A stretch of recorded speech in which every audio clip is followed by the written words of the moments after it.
واؤ ہرس والا دل بدل دے، میرا غفلت میں ڈوبا دل بدل دے۔ بچے کی تعمیر شخصیت کے اعتبار سے، یعنی پرسنالٹی اس کی جو ڈیولپ ہو رہی ہے اس کے اعتبار سے بچے کی زندگی پر غور کریں گے تو دو چیزیں ایسی ہیں جو بچے کے دل پر، ڈائریکٹ دل پر مؤثر ہوتی ہیں، اثر ڈالتی ہیں اور بچے کے بننے اور بگڑنے میں اہم رول ادا کرتی ہیں۔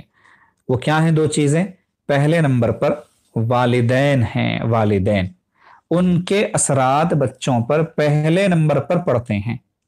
دوسرے نمبر پر ماحول، دوسرے نمبر پر ماحول ہوتا ہے۔ بچوں کو جیسا ماحول دیں گے، جس ماحول میں رکھیں گے، اسی کے اثرات جو ہے بچوں پر پڑیں گے۔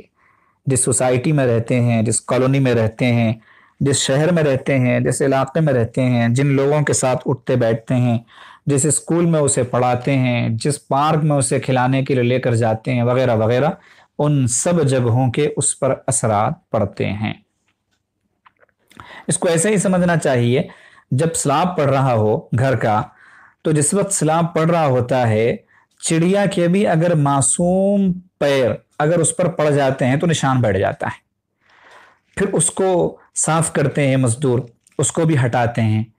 لیکن ایک مرتبہ جب سیلاب مضبوط ہو جائے، اس کے تعلق سے مزدوروں کو، معماروں کو اطمینان ہو جاتا ہے کہ اب اس پر کسی چیز کا اثر نہیں پڑے گا، تو اس پہ ایک پہلوان بھی دھم سے کودے تو کوئی اثر نہیں پڑتا، وہ جیسا ہے ویسے ہی رہے گا۔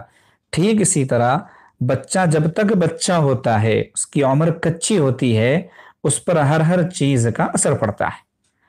اس سے قطع نظر کہ آپ کے ہاتھ میں ہمیشہ تسبیح ہوتی ہے، اس سے قطع نظر کہ آپ تہجد کی 12 رکعتیں پابندی سے پڑھتے ہیں، اس سے قطع نظر کہ آپ کی آنکھ کبھی میلی نہیں ہوتی ہے، ان تمام چیزوں سے قطع نظر بچہ ہے، اس پر ماحول کے اثرات پڑتے رہتے ہیں۔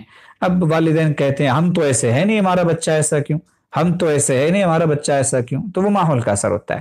کبھی آپ دیکھیں ددیال ٹھیک ہوتا ہے، ننیال غلط ہوتا ہے، ننیال کے اثرات پڑتے ہیں بچے پر۔ کبھی ننیال ٹھیک ہوتا ہے، ددیال غلط ہوتا ہے، تو ددیال کے اثرات پڑتے ہیں۔ تو یہی معاملہ ہے۔ تو ایک والدین کے اثرات پڑتے ہیں اور دوسرے ماحول کے اثرات پڑتے ہیں۔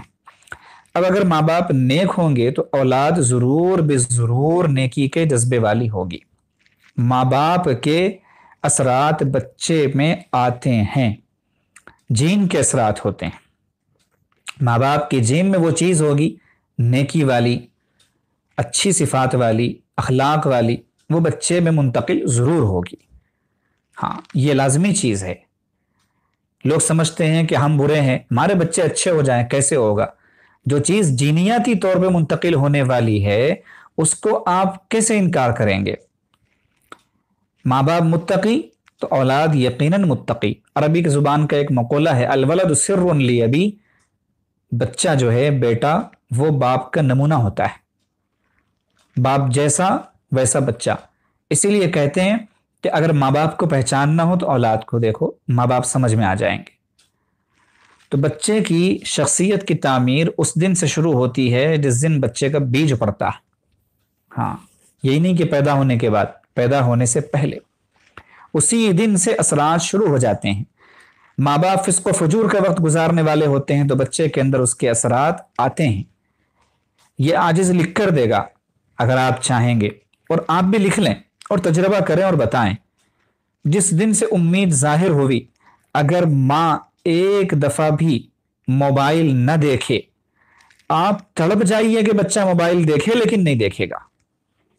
اگر وہ موبائل سے دور رہے گی، خاص طور سے اسمارٹ فون سے، اور موبائل فون کی جتنی خرابیاں ہیں، جتنی گندگیاں ہیں، ان سے اگر ماں دور رہے گی تو آپ اس بچے کے سامنے جو ہر نئی چیز کی طرف لپکتا ہے، آپ موبائل اس کے سامنے رکھ دیں، وہ ہاتھ نہیں لگائے گا، اس لیے کہ بچے کے دنیا میں آنے تک اس کی جینیاتی طور پر جو اثر منتقل ہوا ہے ماں کا، وہ فون سے دوری کا منتقل ہوا ہے، فون سے قربت کا نہیں، لہذا ہوگا اثر۔